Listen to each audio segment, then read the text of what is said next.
Yeah. but I see we've got some people gathering here in the audience.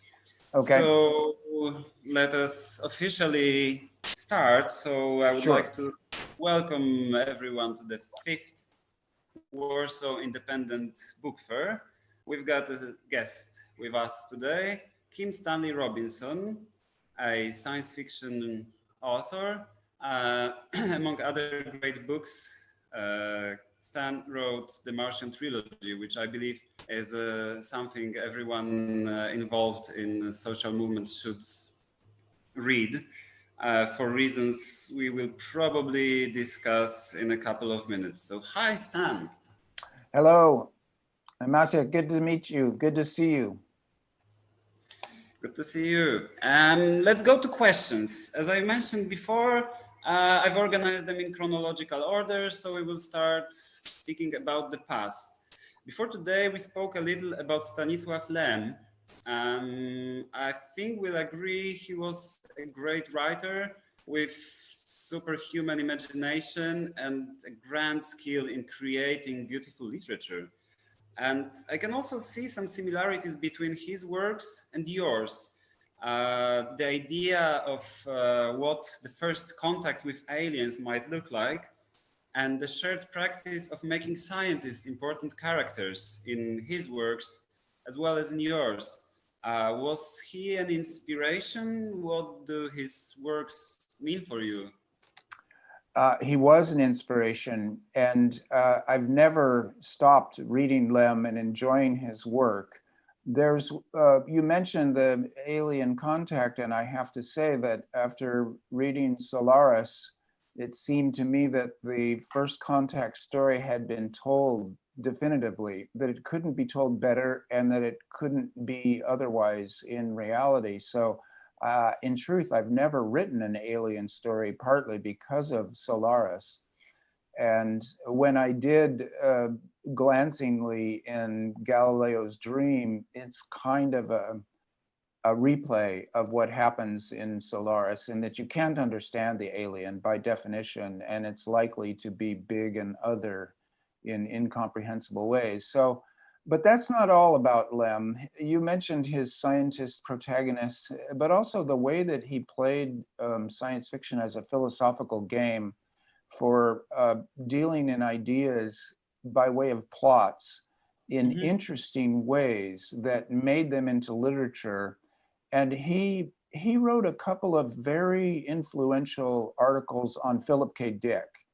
And he liked Philip K. Dick, but felt that Dick was not serious, but was distorted by the crushing pressure of trying to make it a living in 1950s American science fiction. So his articles were quite critical of American science fiction as being pulpy and essentially not taking advantage of what science fiction can really do as a tool of thought, and just fooling around and doing stuff that could be done in Westerns or any other kind of soap opera, and not using science fiction the way it could be used. And so I had in my own mind a thing called the Lem test.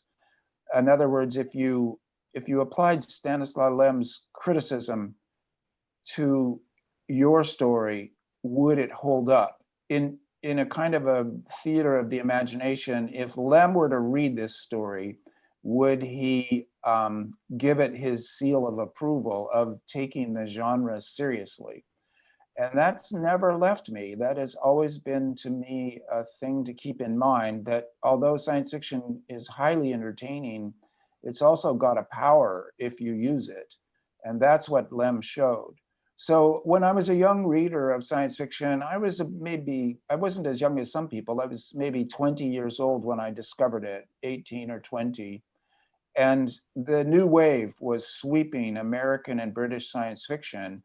And what's interesting is that the translations of Lem and of the Strugatsky brothers were just coming into American science fiction by way of English translations. So there was a time lag there. And so works by Lem and the Strugatskys that had been written in the 1950s or the early 1960s, they were only appearing in America in 1970. And so it looked like they were part of the new wave. And the new wave was very concerned with the 60s, the Vietnam War, the drug revolutions. And so to have Lem and the Strugatskys as part of that crowd was a alienating and globalizing.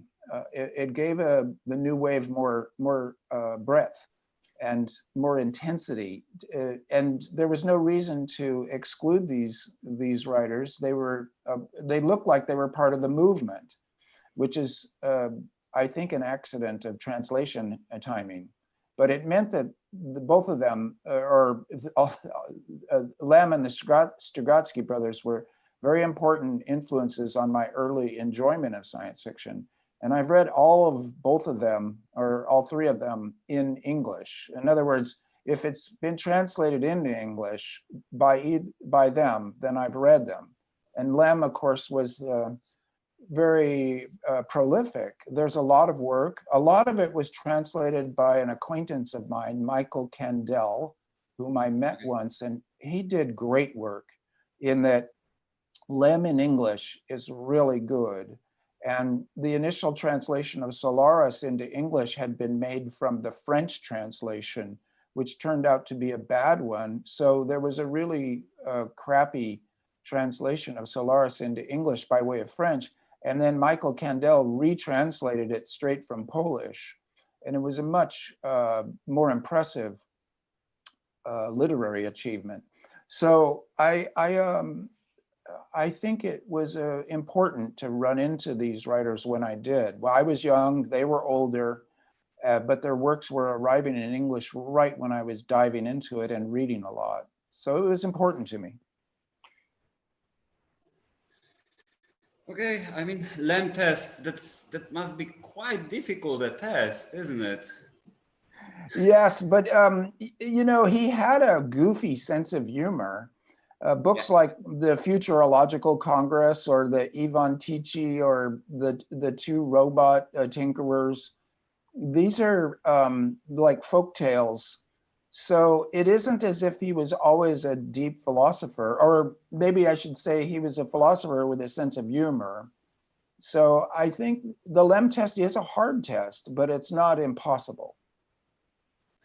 Yeah, about the sense of humor, I read an interview with Stanisław Lem where he says that the sense of humor has to be there in his books because otherwise they would be just too dark and pessimistic for people to actually enjoy. Yes, he has a nihilistic or a very dark, he's not a utopian thinker at all. I don't know if it's his individual character or the national situation. I mean, nobody can untangle those two. But he is quite funny often. And I think that it's a coping mechanism that works very well. You've got to see the funny side of things. And there's a kind of a grim hilarity, even in his book, Technologica Summa, his nonfiction monstrous encyclopedia, it just got translated into English about 5 years ago. And I read it. And what I noticed was that book is also filled with high humor. I think he was enjoying himself more in that book than in a lot of his fictions where he had to deal with the mechanisms of fiction and it was just something to get his ideas across. Well, in his book of ideas, he could just relax and talk about ideas. And so he seems in a very good mood in that book. Okay, let's leave Stanisław for some time and talk about writing science fiction because I think it's a common notion that science fiction as a genre is slightly biased towards the right wing. It's full of a lot of books, a lot of movies are based on the motive of alien invasion, where the invaders, need to be eradicated. There is a common conservative way of looking at the place of women in society. And even though the science fiction fandom is in general politically diverse, the right-leaning part is, I think, more visible. Uh, do you do you agree with this observation? Do you think it's valid? And in general, what do you think is the place of politics in science fiction compared to other genres? Well, it's more explicit and on the table in science fiction. Science fiction is inherently political. You portray a future society or a different society, and your underlying theories of history and your political leanings are immediately made obvious. So it's an allegory. They're all political allegories. Now, I would say I think science fiction has the full spread of politics. And the perception that it leans towards the right is partly the human result of it's very hard to imagine things that are truly different. And when you do, it looks weak at first. But also the fame of Robert Heinlein in American science fiction, a right winger who was the most famous science fiction writer. Well, he was always opposed, and I mean explicitly opposed, by Asimov and by Clarke and by Bradbury. And I don't think Frank Herbert has much of a politics because he's so stuck in the story of Muhammad and of empire. So he's writing a kind of fantasy, really. So there is a very vigorous right-wing science fiction subgenre, military science fiction, and it does well, but I don't think it does as well as, say, Le Guin, an obvious leftist, or that doesn't do as well as Ian Banks, an obvious leftist. And I think I hold my own there on the left wing of science fiction. So you have a right wing, you have a left wing, you have people who try to ignore it entirely. It's just like the rest of the world.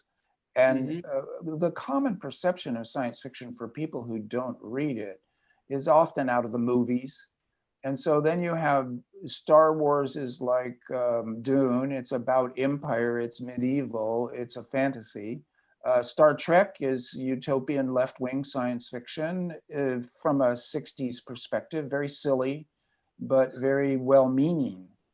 And Star Trek has the great image of the scientist in Mr. Spock, the perfect scientist without emotions, except he has lots of emotions. Yeah.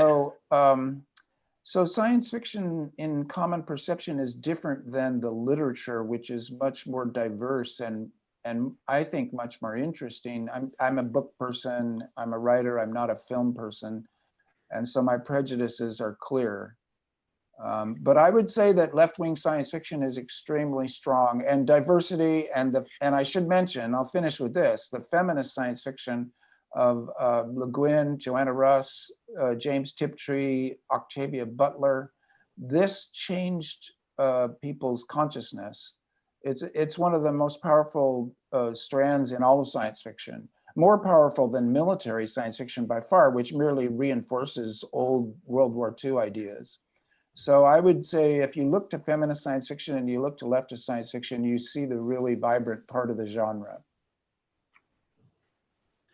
So perhaps it's because it's always easier to imagine something that you know from everyday life, and it's easier to read about something you understand.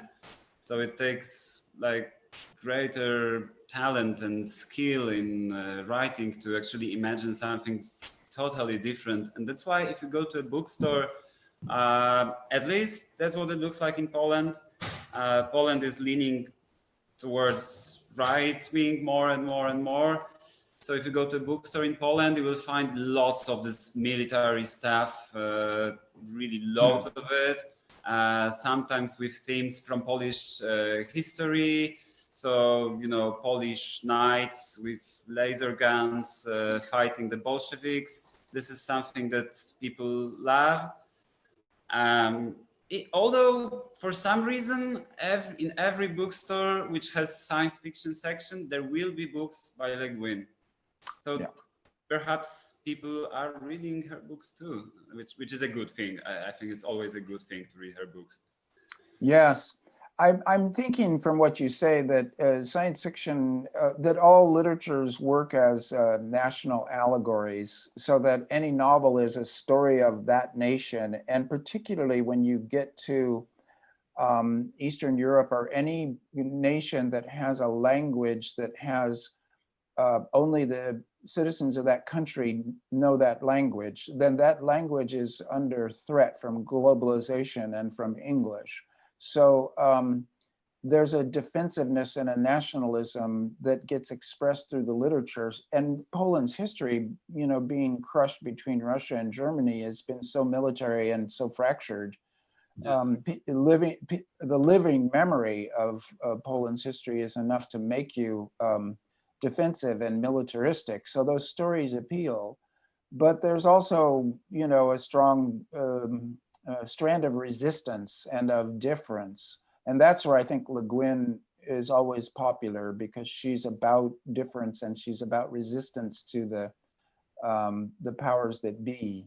So there's always a revolutionary potential in every national situation. So you get the full spread. The whole world right now is going through this, and including spectacularly the United States, this internal battle between nationalism and globalism, or recognition that we're all on one planet together. That's a shocking idea. And so it takes some getting used to, and that's where literature can engage it. And that's where science fiction is incredibly powerful as a way to allegorize all these stories. Okay. And as we speak about politics in sci-fi, what is it that brought you to your ideas?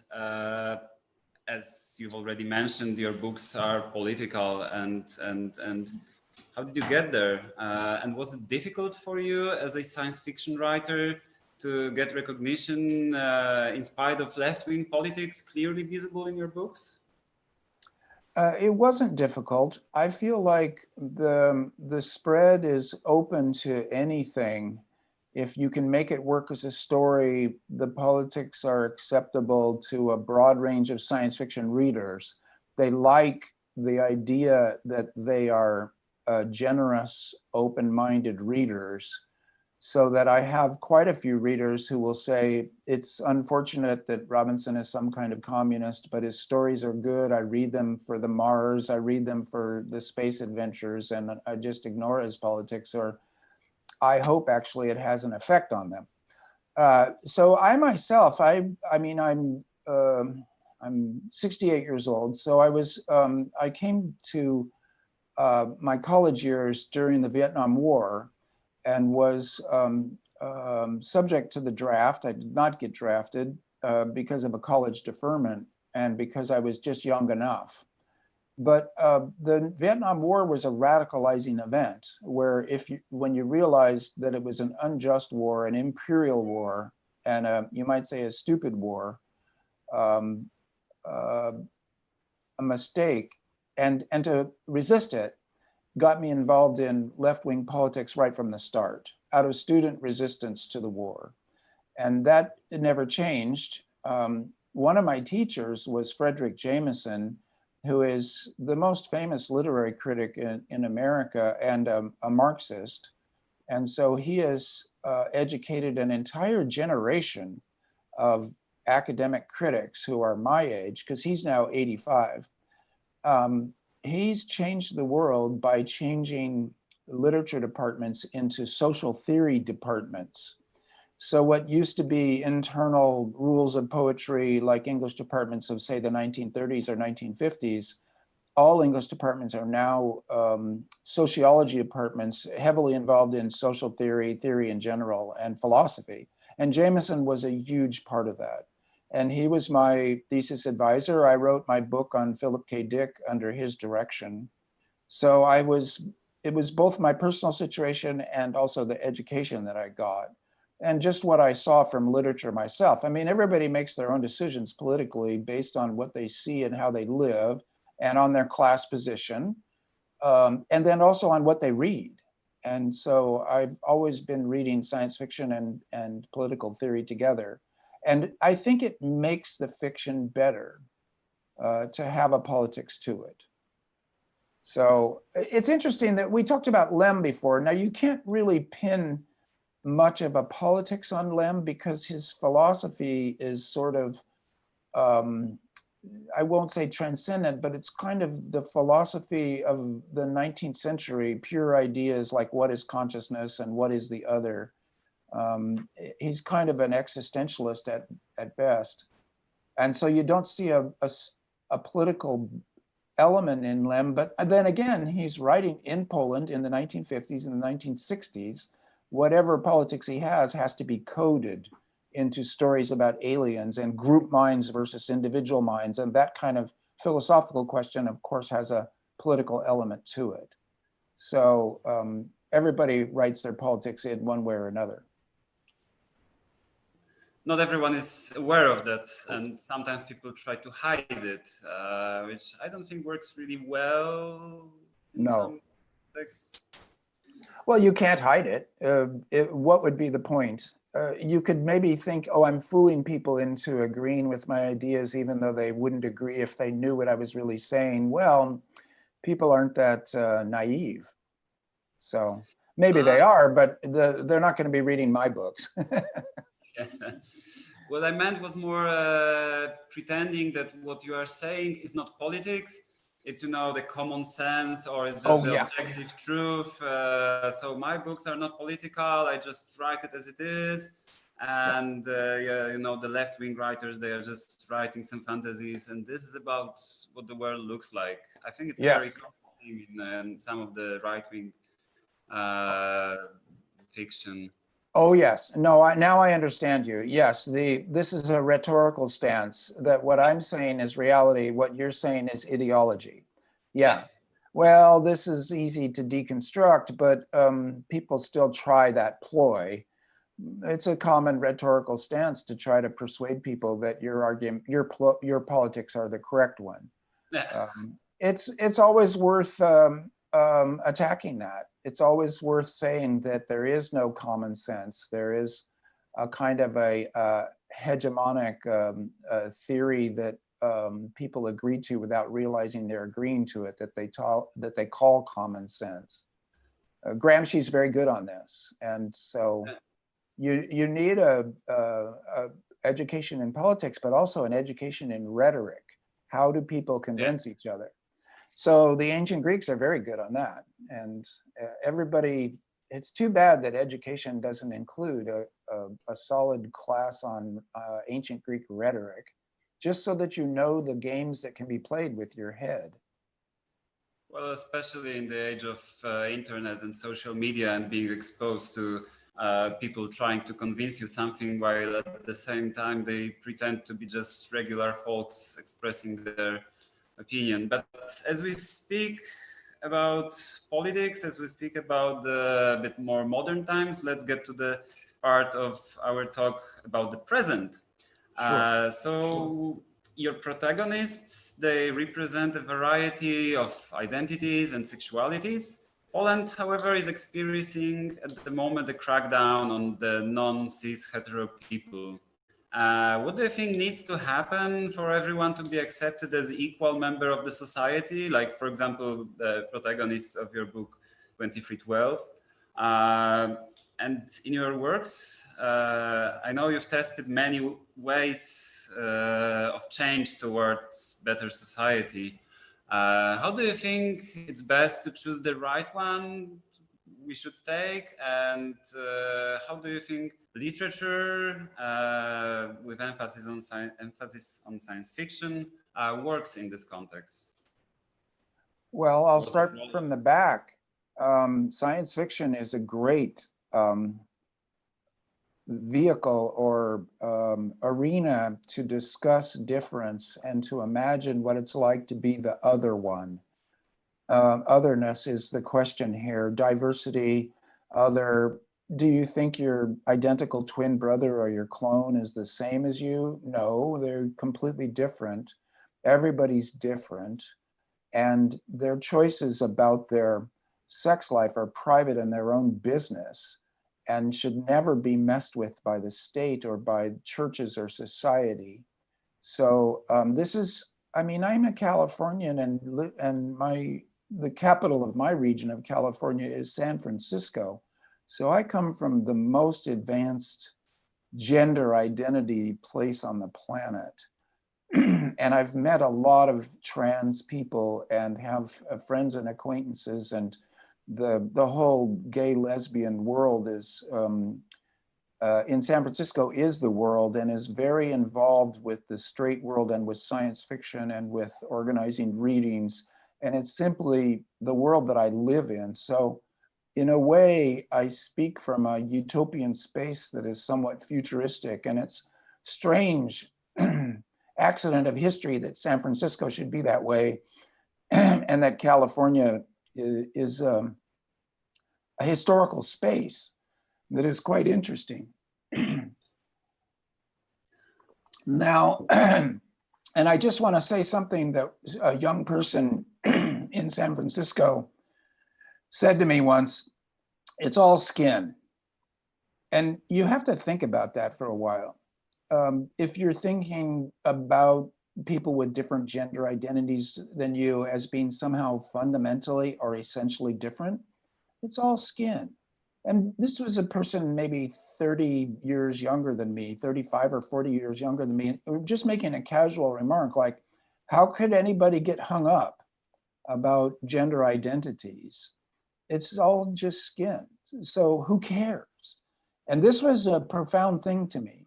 Now, I mean, bringing it back to Poland, you have the Roman Catholic Church, which was a part of the resistance to the Soviet imperial moment.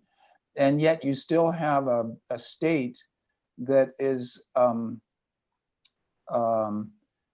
somewhat, it's not a one-party state, but it's a highly authoritarian state. It's a state in flux that's trying to keep control of a population and trying to say it's common sense, like we were talking about before.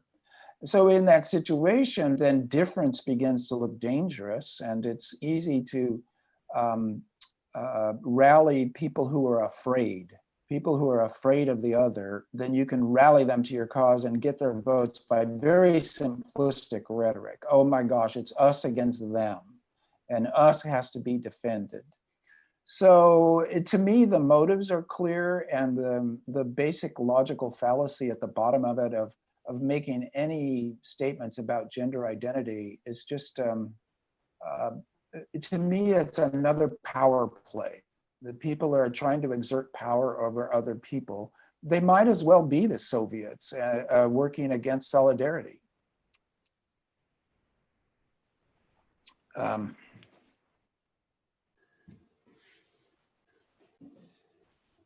Okay. So what do you think can be done about this in such situation? Because it's obviously an act of those at power to, you know, divert the attention from what they are doing, you know, stealing money and taking more power than they are supposed to. I think it's pretty clear and obvious. However, it works. That's a big problem. It works, and gay people are being attacked physically in Poland these days more and more. And how to resist? I mean, there are some theories saying that minorities who are seen as less capable of action or less threatening, but in a physical way, will be more prone to being attacked.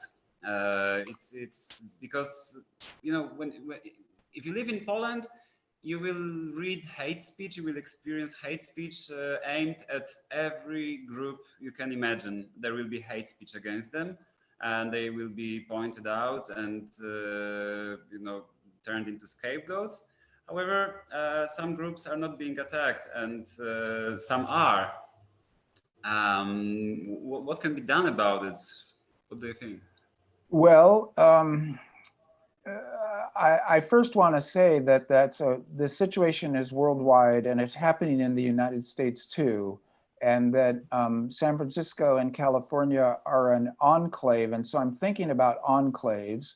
You go to the city where there's enough people like you that you can band together and resist.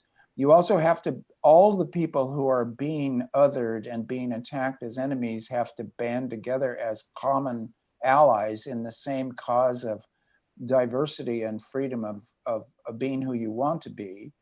And then you have to do your best to um, work the feminist angle that what women do and think is critically important. And if they join these oppressive causes, that's the really bad sign. But because they're usually oppressed against too, they usually are a force for good and a force for tolerance. So banding together, and then this is my way. I'm a writer. I tell stories. You keep telling stories of things going well. You keep telling stories of the bad faith of the oppressors. That because fear is more immediate, it looks stronger than hope and solidarity. But hope and solidarity are really what keeps the world going. And so I guess what you would call this is phrased in English, the discursive battle, which I think means the battle for ideas, the ideological battle. But the discursive battle means the stories you tell, the way that you talk, the things that you point out, the way that you're political. And it, I guess speaking out, I mean, on social media, everybody's free to speak out, but then in person, and of course now during the pandemic, I mean, what does in person even mean? Maybe it's emphasized social media because we all are mediated now by our devices rather than meeting in person.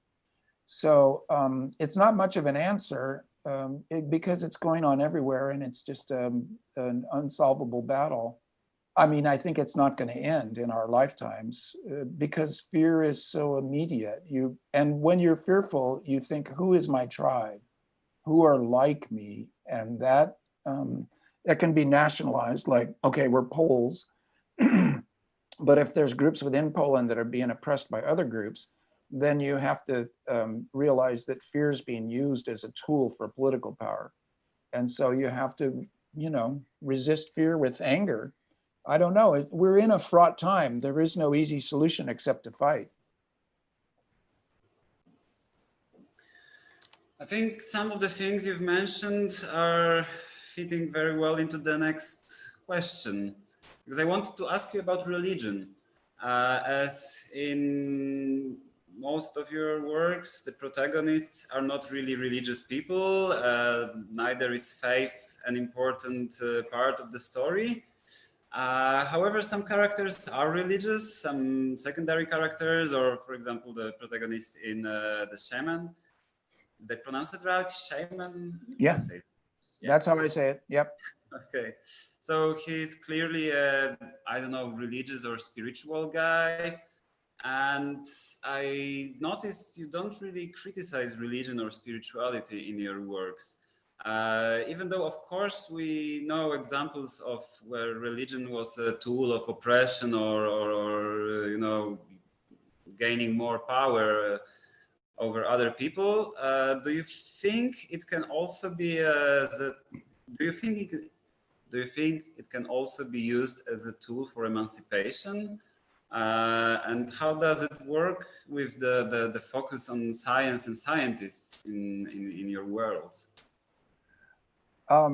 Well, again, I'll start from the back. I have been thinking for a long time that science itself is a kind of religion in this sense. It's a devotional practice. You devote yourself to the study of the world, to see what's there, to see it better and understand it. And if you're like Galileo, you say, well, this is understanding God better. To understand nature better is to understand God better. And so he was a practicing Catholic. He was deeply offended when the church tried to accuse him of heresy when he was just studying the universe. And he made his defense, which is part of what got him into danger, by saying, no, I'm a good Catholic, and this is what Catholicism is. And the power structure of the Roman Catholic Church said, only we get to define what Catholicism is. An individual Catholic does not get to speak on this issue. We speak, you listen, and you obey. So there you have religion as another political power structure. And, I was brought up a Protestant, a Lutheran. Protestantism says there is no power structure, it's just you and God, but it's a kind of a Christian religion. And in California, very powerfully, Buddhism became a forceful part of Californian life and ideology, coming over direct from Asia, from Japan. Some Japanese Americans, some Chinese, and some Californian of European origin going to Japan and coming back brought Buddhism to California. And it's a kind of it's not like Tibetan Buddhism or Thailand's Buddhism. It's not very hierarchical or strict. It's more like Zen Buddhism. It's you and the universe, and it's paying attention, it's being devotional, it's regarding the whole world as a sacred space, and then doing your daily routines as if those are the activities of a monk or a mendicant, someone who's worshiping the world by washing the dishes.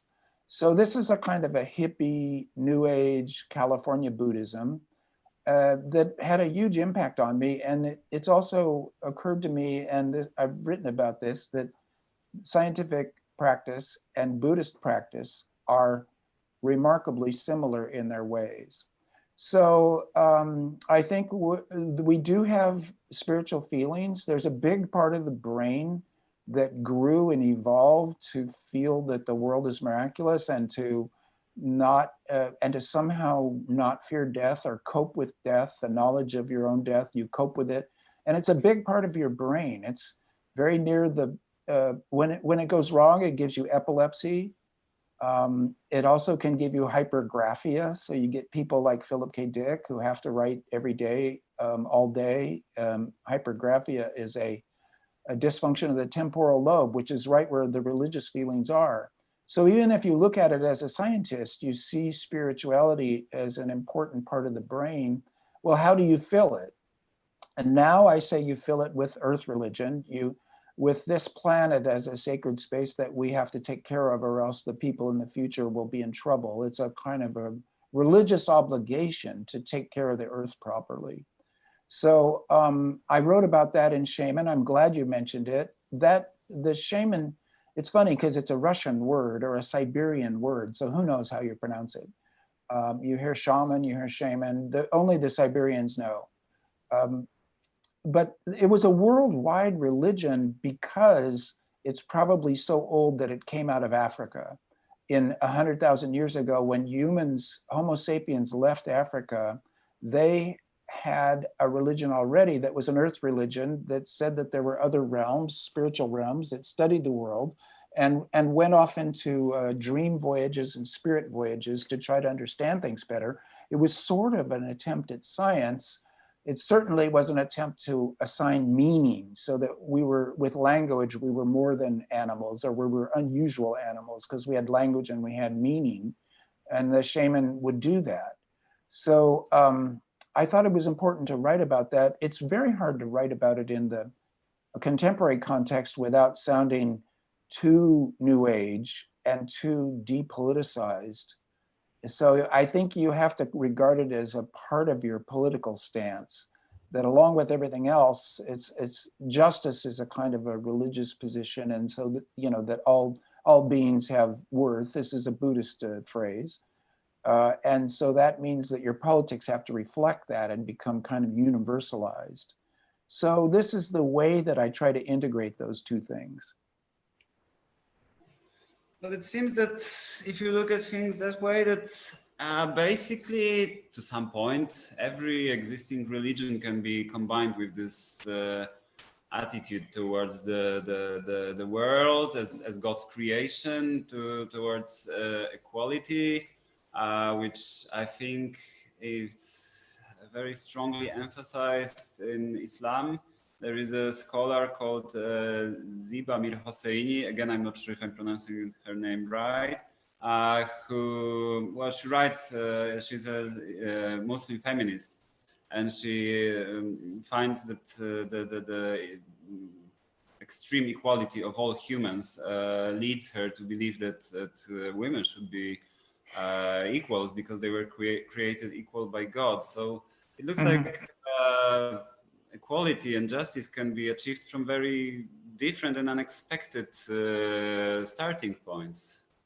Yes, and because you are in Poland, I think it's important also to mention the Roman Catholic Church. The Catholic Church includes liberation theology and a radical wing of justice for all that is not just South American.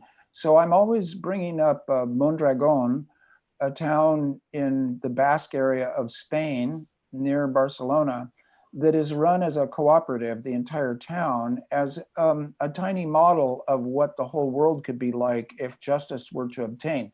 Now, Mondragon was the idea, or was massively helped and started by a Roman Catholic priest who was sent by Franco to pacify the Basque region. And he's the one that started up the cooperative systems. And so I'm thinking that even in the Catholic tradition, there are concepts of radical equality and justice and liberation theology. And back to the Islam, I don't know that woman writer, but I read all of Fatima Mernissi, a Moroccan feminist woman who was very strong in the Islamic tradition and said that right back to Muhammad himself, that Islam has been more egalitarian, more feminist, less patriarchal than the subsequent power brokers of the Hadith and the caliphates, that they made it more power-centric and more patriarchal. And so these religious traditions, particularly Christian and Muslim, have been seized and used as tools of power when their basic ideas could be used as tools of justice. So again, the discursive battle. On every front of human thought, you have this battle. It's a shame that those movements or those ideas within religion are usually left on the fringe, because I don't think they are very popular among the more important priests in every religion, because that basically undermines their position. Yeah, yeah. Well, this is one thing I like about the Protestant tradition, which in the United States devolves into or evolves into Unitarianism or the Quakers. The idea there should be no priests, no leaders, everybody in the church being equal because everybody in humanity is equal. And so this is one of, I mean, Lutheranism is just Catholicism in the local language. It has the same power structure. But after that, there evolved some movements of Protestantism, especially in the United States, that were part of the freedom and justice movements that actually changed the churches themselves. And they're small churches, but they aren't tiny. They are not cults. They've had an impact on American political thought, I think. Okay. Let's go to a godless place now, or a bit less, I don't know, God-friendly. Let's go to China for a moment. Let's talk about China, because in your most recent book, because the Ministry for the Future was not published yet, right? That's right. So next month. Red Moon, okay. Red Moon is the most recent one, and a lot of huge parts of the book are about China. They're about history of China. They're about Chinese culture. A lot of the events occur in China. And well, China is not really known for their appreciation of the concept of human rights, especially seeing the way we see human rights. And it's also becoming a new center of the world, I believe. I think it's going to happen at some point that what the US used to be, China will be. Do you think that, of course, there is a reason to be scared because of that, but do you think there is also some beam of hope in this? I mean, the China in the Red Moon is not such a bad place, and some good things are happening there. Yes, and I believe that. I guess I would start by saying China is so big and so various and in such rapid period of change that it's important to say I don't understand China, and I don't think anybody else does either. And when I wrote that book, I had to express my feeling of not understanding, or else it wouldn't have been an honest book. So all kinds of things are happening there, and it is big. It's 1 out of every 7 people on the planet is Chinese, and they have a lot of problems that were created by European imperialism that they're still coping with and trying to come out of. So I think they do have a concept of human rights that is not as individualistic as European American and has to do more with the group. And when they took on capitalist practice after Mao, they didn't realize how quickly it would lead to inequality simply by the rules of capitalism itself. So what Xi is trying to do is a balancing act of keeping his society from cracking under the forces of capitalist inequality while still keeping the economic engine going and bringing a couple 100 million people out of rural poverty all at the same time. People talk about him as authoritarian. People talk about the abuses against the Muslim population in the West, and all that seems to me true. But there's also a Chinese phrase: when you're riding the tiger, it's hard to get off. And they are riding the tiger, and world culture is riding its own tiger. But China has a particularly crazy tiger to ride.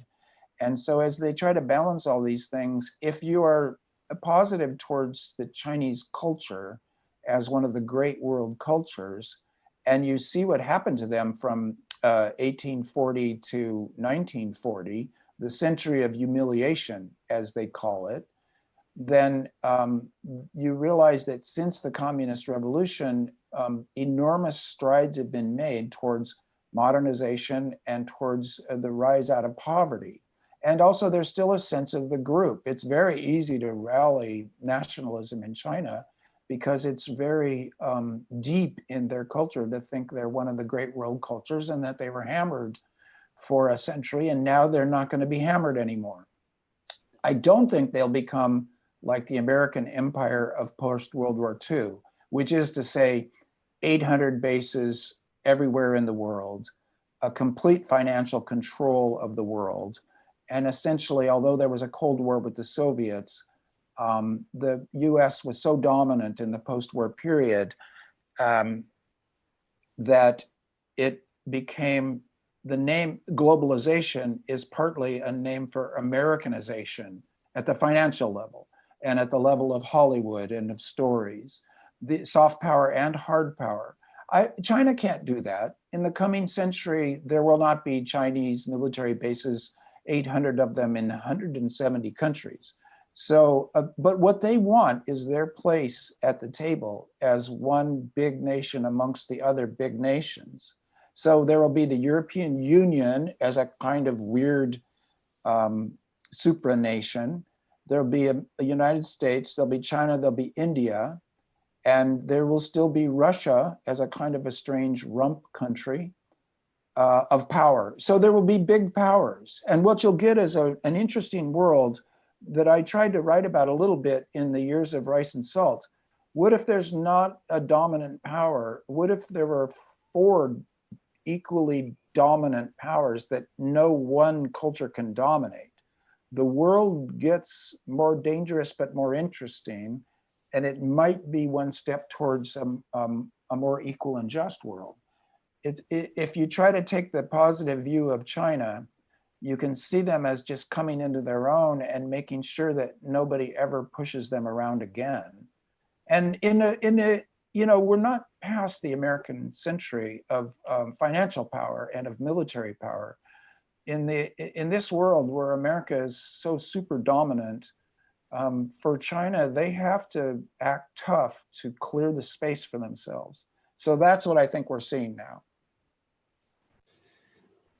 Of course, I don't believe the situation when there is one country, well, basically ruling is a good situation. But on the other hand, if we have a couple of countries, a couple of empires, that very strongly reminds me of the situation we had before World War I, which finally led to the war, because at some point there was nothing more to conquer, there was no more space to expand, so they tried to take from one another, and it ended, well, I think it ended terribly. Oh, yes.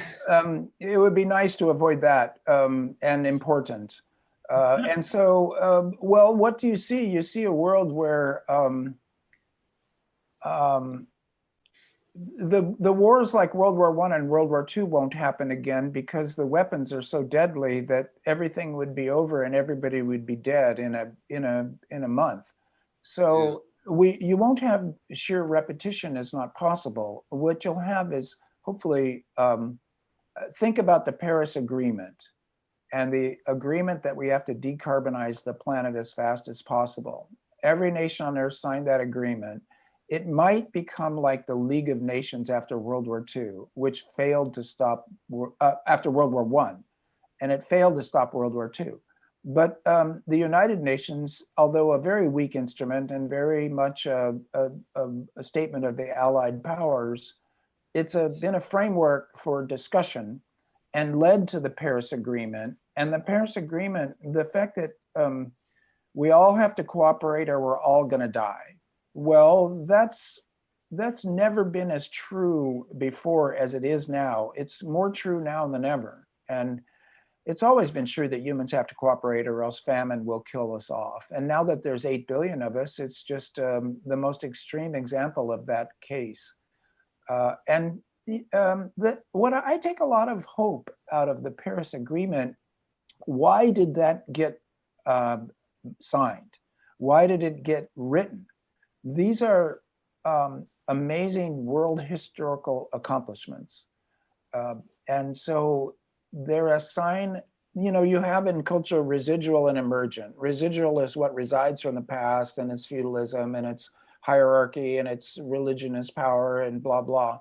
Emergent, you have maybe Mondragon, you have social justice movements, you have gender diversity, and you have this Paris Agreement that we're in an environmentalism. If these are the emergent world historical forces, well, they're going to have to fight, because the residual has a lot of strength and power. And it's almost a description of right wing versus left wing, but not quite, because some of the things that reside in us are always important. Family, the Paleolithic, hunger, the things that are biologically true are always residual and they'll always be there. So this isn't just a way of describing right wing versus left wing. It's a way of trying to get into the future without a mass extinction event.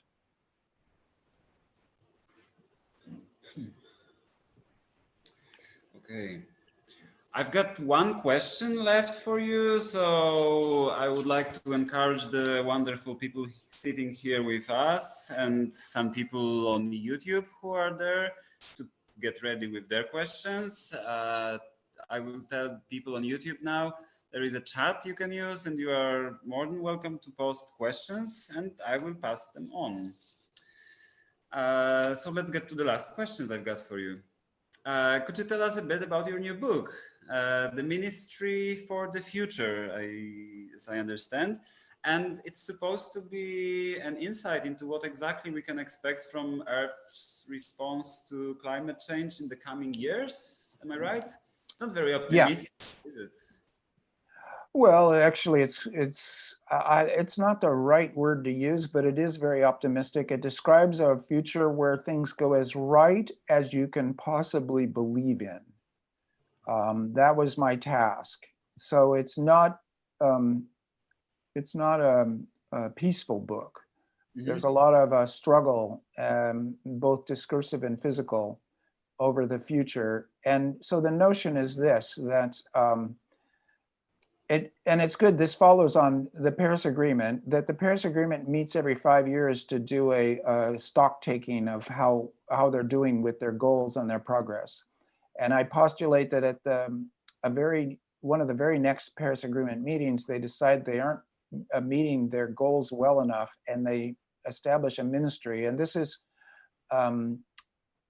allowable under the rules of the Paris Agreement as already written, to make a permanent subcommittee that is charged with defending the rights of the animals, the plants, the ecological basins, and also all of the humans that are generations to come, to defend their rights legally.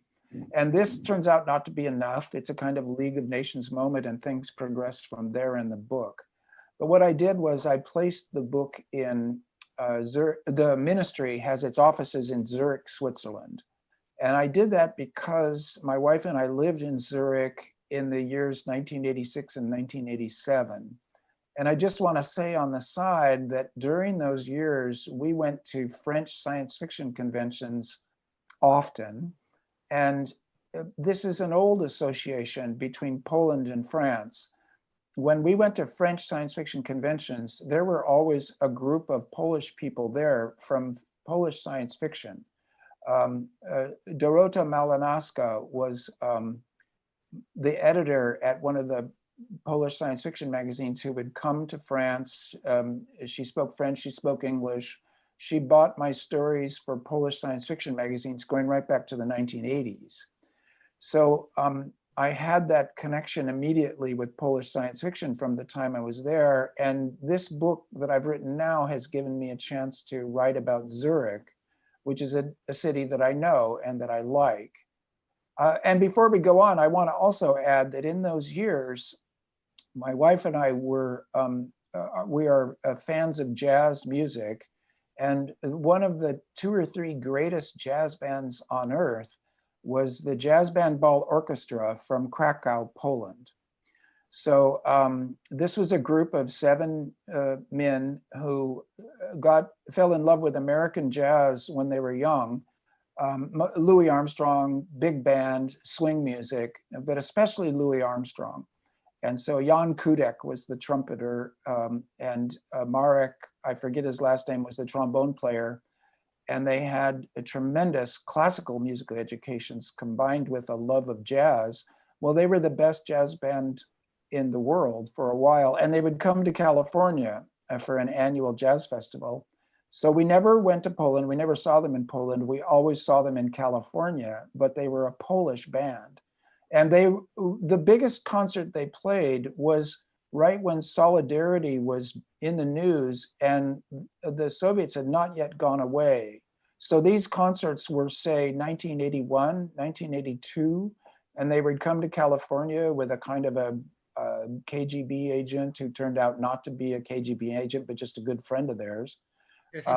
And they would play songs of the American resistance, essentially Black American songs of resistance under pressure. And so it was understood to be music in support of Solidarity, the political movement. And they would play these songs and get these amazing responses from American audiences who understood them as resistance warriors through the way of music. So I wanted to add that before we get into the other questions, just that I know for sure that I have had a lot of Polish readers from the 80s on, but especially with the Mars trilogy, because of the response that I've gotten directly from readers. And so it's a great pleasure to me because of that musical connection and because of Dorota and the whole relationship. It's been part of my literary life, but also part of my musical life. So, and as for my book, it'll be out next month, and I hope it gets translated everywhere. It's an attempt to imagine a good future, and that's not going to be easy, and it's not going to be peaceful. So it's kind of a chaotic book. It's long, it's crazy. And, you know, that's what it is. But that sounds like it's quite similar to New York 2140 in the respect that, like, some things change. The global warming cannot be avoided completely, but after things change, we can build on that and get something good going on. Yeah, I'll add this. It focuses on heat waves. We've been taking for granted that the Earth is going to get hotter, but what has been recently realized is that the combination of heat and humidity is deadly. And you remember the European heat wave of a few years back that killed 70,000 people. And that was Europe, which is fairly north. The heat waves that are going to hit in between the Tropic of Capricorn and the Tropic of Cancer, those will be deadly to the point that millions may die. And that's the radicalizing element in my book that forces change. To reduce global temperature means reducing the amount of carbon dioxide. That means you've got to fight the oil industry. You've got to fight coal, which I know in Poland is still used heavily. And the fight against them is going to end up probably being a physical fight, for sure a financial fight, for sure a political fight. So it's a pretty chaotic century that we're coming into. And so my book tries to reflect that. I'm very much looking forward to reading it. And let's see, anyone would like to ask a question here?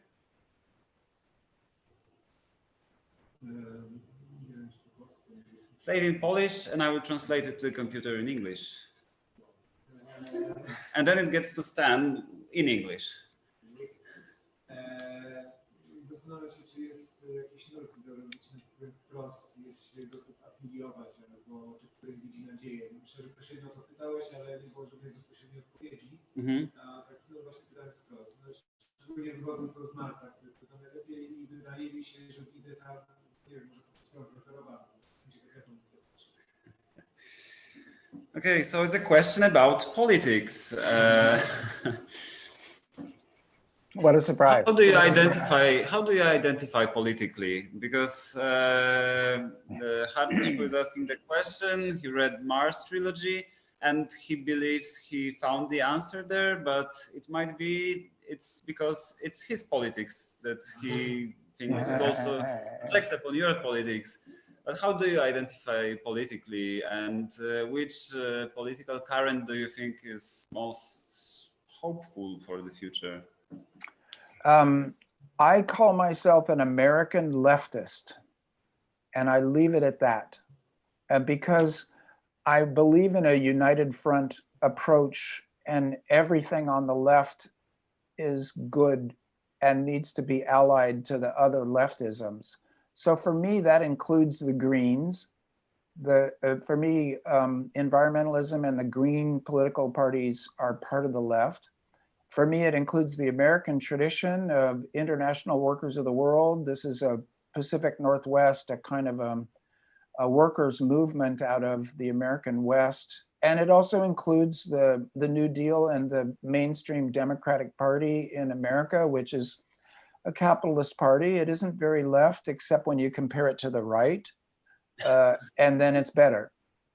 So I don't like to make distinctions, especially since I'm a novelist and my characters have opinions, and I want to be able to express my characters' opinions with a full belief in them all across the political spectrum. So, and also there isn't any movement on the left that I think is better than the others. I like Marxist literary criticism, but I'm not a Marxist in the sense that I don't even know what that is in the West. I am an environmentalist, but I think that there needs to be justice, and that the economic system is crucial to how we treat the environment. So if you're an environmentalist, you're an anti-capitalist. And I often define myself as anti-capitalist. So this also means that I'm happy with the word socialist. And I think because of this book fair that it's important to talk about anarchism as the word from Greek means either lack of laws or lack of rulers. And I say it should mean lack of rulers. And I think that because I don't think we can live without laws. And I don't believe in the kind of anarchism that says that we could all just be individuals living in our own lives and dealing with each other without a state apparatus. I am a statist. And so I would say to anarchists, it's a kind of a distant horizon. It's a vision of pure equality, very important to keep, almost like a religious point of view. But that the part of anarchy that I am most in support of is the absence of rulers, that every human ought to be equally powerful. And then there ought to be laws that make that the legal situation. So this is my attitude towards anarchism proper.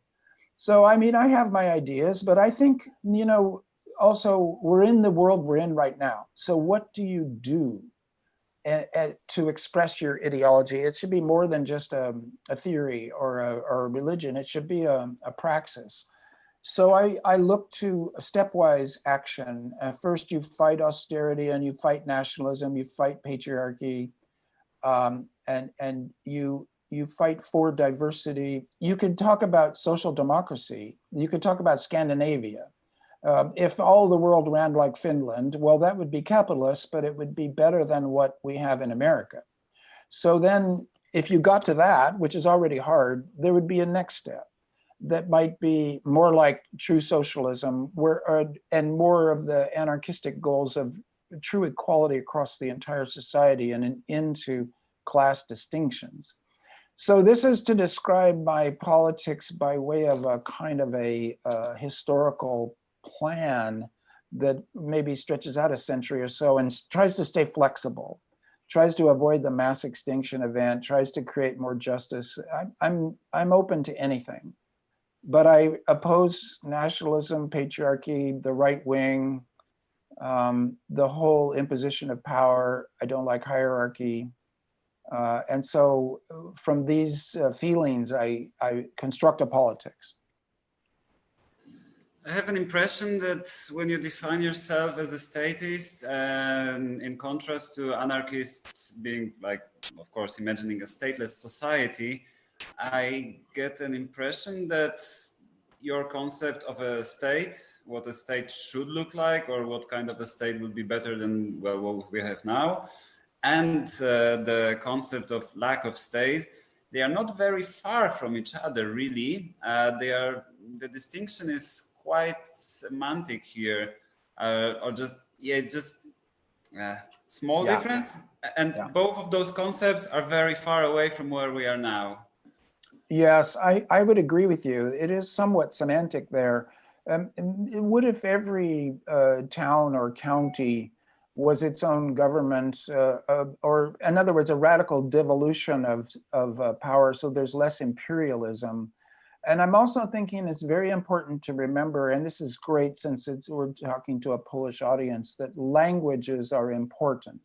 And if you have a language that is spoken by only 20 million people on Earth, or 50 million, I don't know what the population of Poland is, but some countries it's more like 5 million, and it's their language. And your language is really your culture and your consciousness and your history. So you don't want to lose your language. And one aspect of universalization or of globalization which is English. So that's the British Empire, followed by the American Empire. And there always has to be a lingua franca. And the lingua franca, of course, was French. That's why Poland had the connection with France. Everybody in the diplomatic world through the 19th century, they would learn French. That was the lingua franca. And maybe, in Africa, it was Swahili. There have been local and Arabic in the Muslim world. There have been other earlier lingua francas that you would learn to communicate with people who had different national languages, home languages, or mother tongue.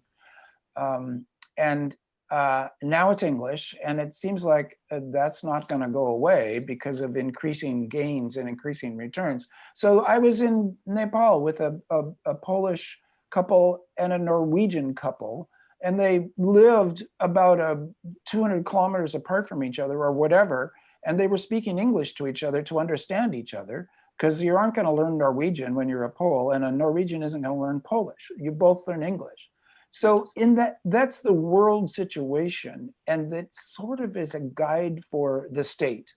There has to be a dual level. The language level is crucial, and then the lingua franca, the globalization and coordination of all the languages, those two together.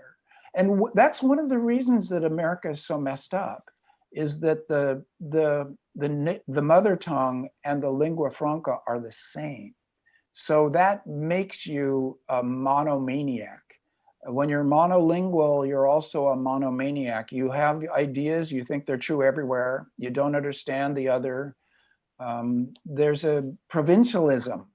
It's hard to imagine how provincial people are in the United States when you're in Poland and you got the Russians, you got the Germans, you got the rest of Eastern Europe, you got Scandinavia. You're right in the middle of things. The European Union is a big cooperative, etc. To imagine American provincialism, people who've never left the United States, that don't have a passport, that never learned a word of another language, that makes them small.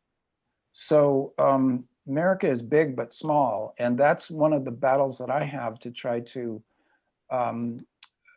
open up the American mind to a more international consciousness. What do you think is a solution to this kind of contradiction that there has to be a lingua franca, and do you think it shouldn't be a language which is a mother tongue of anyone? Do you think Esperanto is a solution, or maybe not this particular one, but something like that?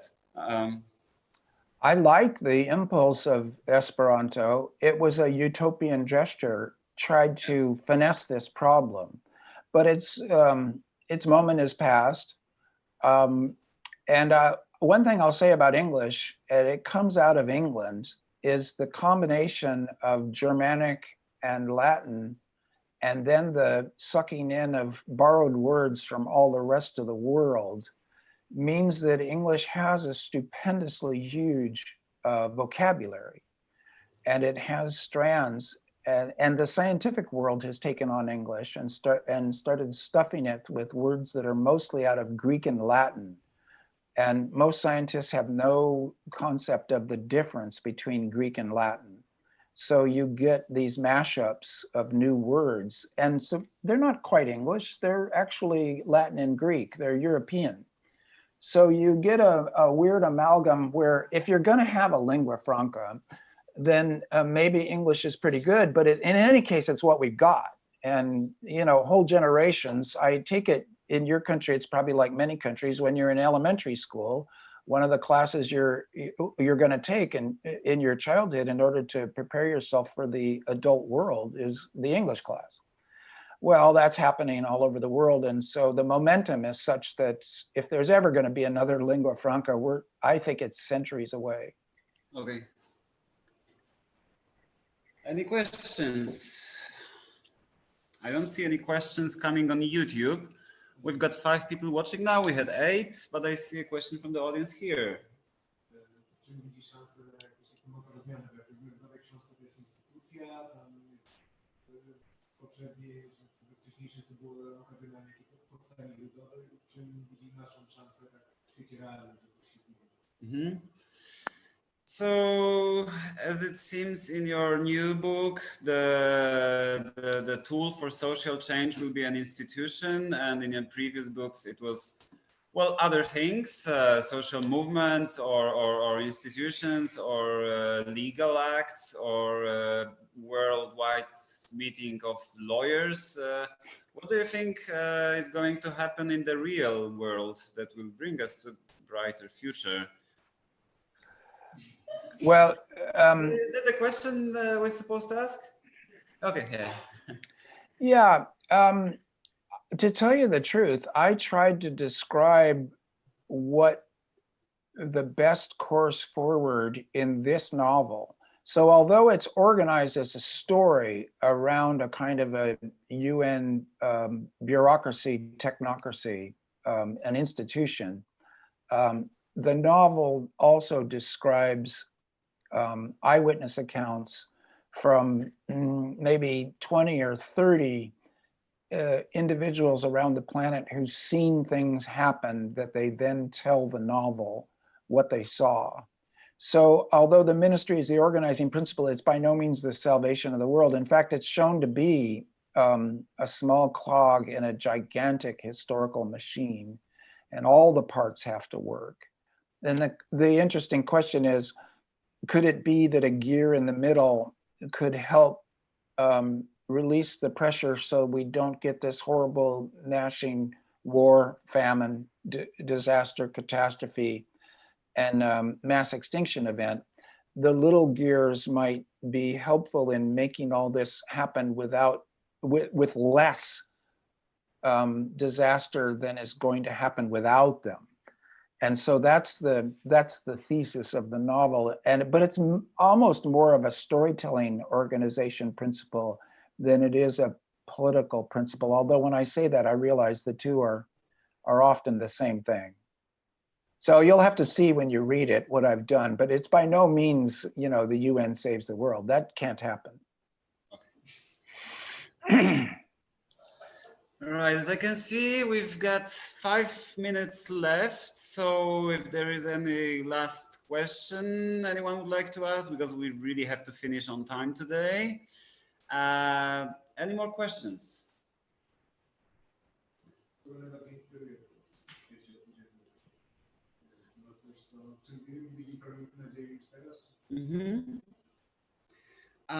What in the contemporary world is most inspiring for you, or maybe not inspiring, but a source of hope for the future?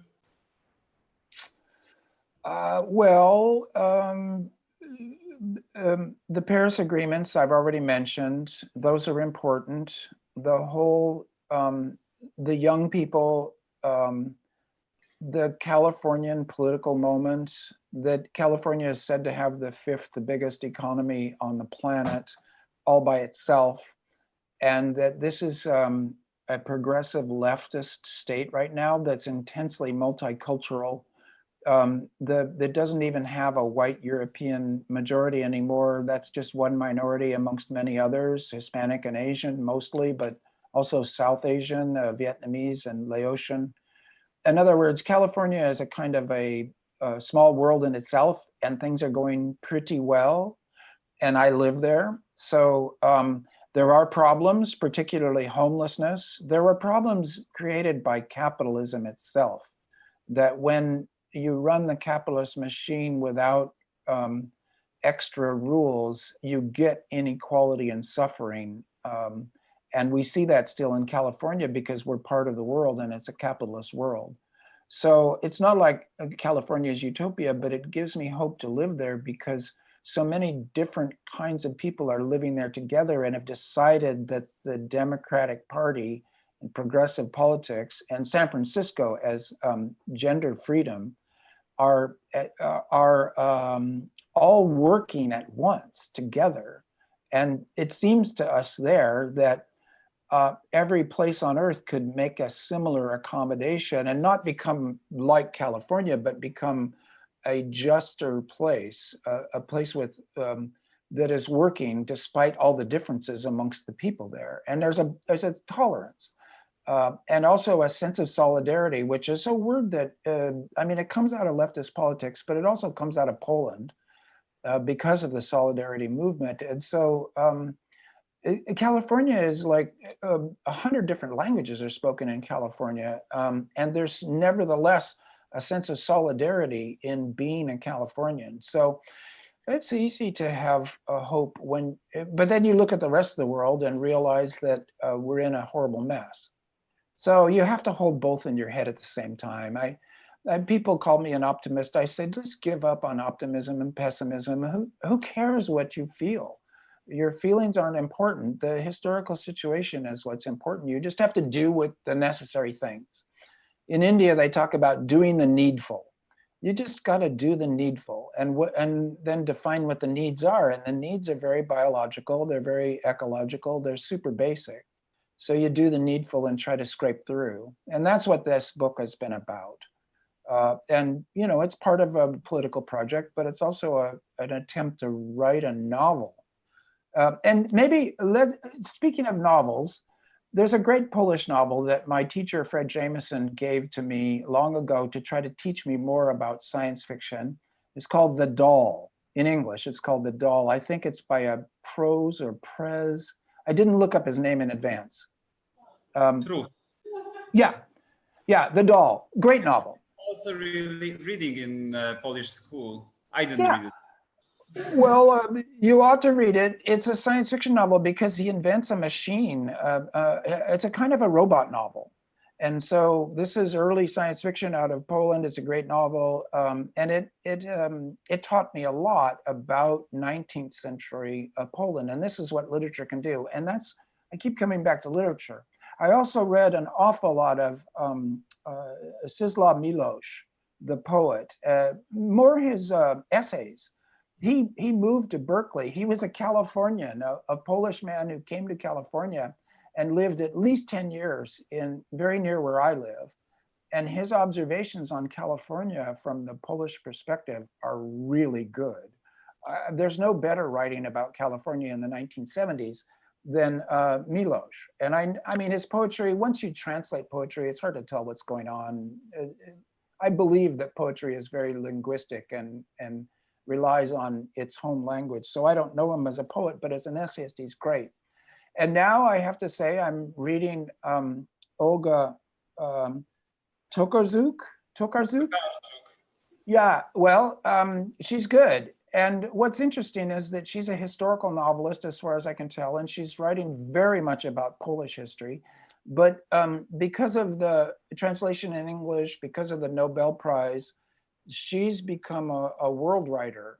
And so I think this is one of those solutions to the local language lingua franca, is that you need to express the local so vividly that everywhere in the world people say, oh, well, that's just like me, or we have a similar experience.